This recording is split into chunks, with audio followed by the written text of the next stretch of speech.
আল্লাহ আল্লাহ বলতে বলতে মরণ যেন হয়। কবর হলো এমন বাড়ি যে বাড়ির নাই ঠিকানা, এমন অন্ধকার ঘর যেই ঘরের নাই বিছানা, যেই ঘরের নাই বিছানা। বিছানা আছে নাকি? কবরের মধ্যে বিছানা আছে? বালিশ কেথা আছে? বলেন।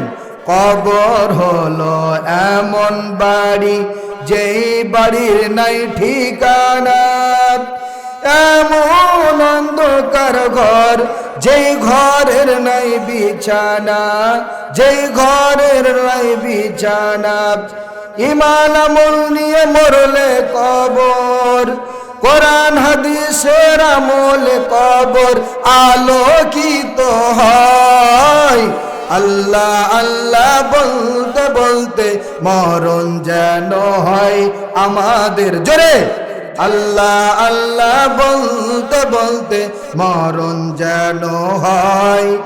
মরণ কালে জবান যেন, বলেন, মরণ কালে জবান যেন কালেমা নসিব হয়। আল্লাহ আল্লাহ বলতে বলতে মরণ যেন হয় আমাদের। আল্লাহ আল্লাহ বলতে বলতে